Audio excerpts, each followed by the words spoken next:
Salut à tous et bienvenue pour cette nouvelle édition. Cette semaine, je voulais vous partager 5 articles, mais avant, je vous rappelle, abonnez-vous à la chaîne YouTube, ce qui vous permettra de recevoir toutes les vidéos et d'être sûr de ne pas les rater. Alors pour commencer, un article de l'usine digitale sur l'intelligence artificielle.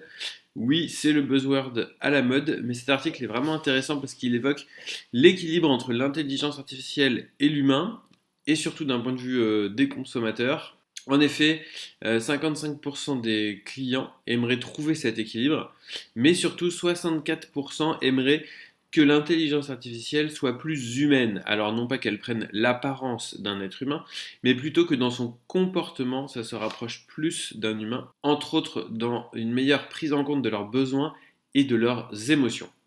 Mais pour atteindre ces résultats, les entreprises doivent donc faire de l'expérience client leur priorité. Or aujourd'hui, on se rend compte que pour 62%, la priorité est au niveau des coûts sur l'intelligence artificielle et pour 59% du ROI. Quant à l'expérience client, elle est une priorité pour seulement 10%.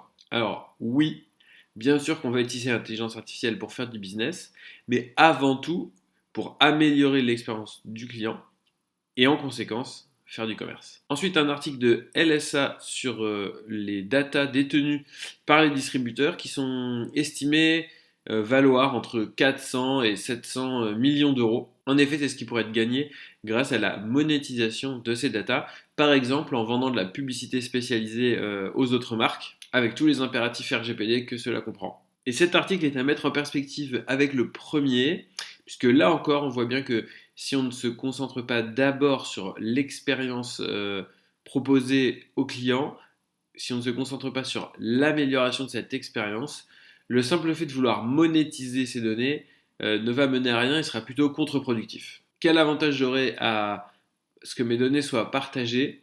Une promotion? Non, il va falloir trouver mieux. Toujours chez LSA, un article sur le partenariat entre Boulanger et les Galeries Lafayette.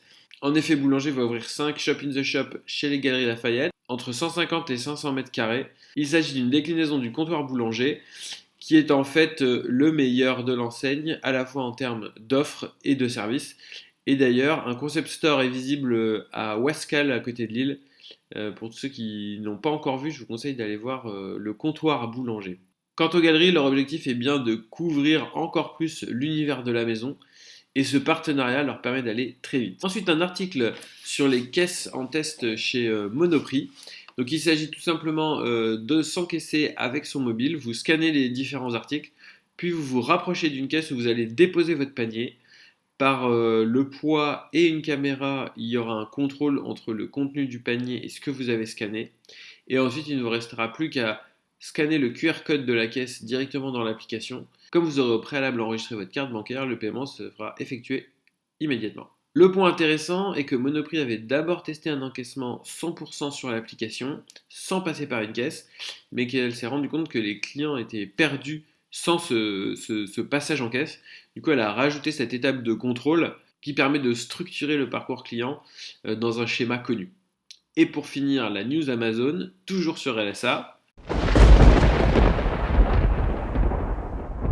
Le géant de la vente en ligne devrait enregistrer une croissance de 29% cette année et ainsi s'accaparer 80% de la croissance e-commerce des États-Unis. Oui, 80%, juste ça. En effet, aux US, la firme détient des parts de marché à 2 chiffres dans 100% des catégories où elle est présente, dont le sport. N'hésitez pas à liker si vous avez aimé.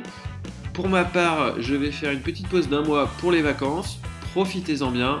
Rappelez-vous que les vacances, ce n'est pas rien faire. C'est juste faire d'autres choses et c'est la meilleure façon pour se reposer. Alors allez-y, faites tout ce que vous n'avez jamais osé faire, profitez bien de ces vacances et à dans un mois. Ciao!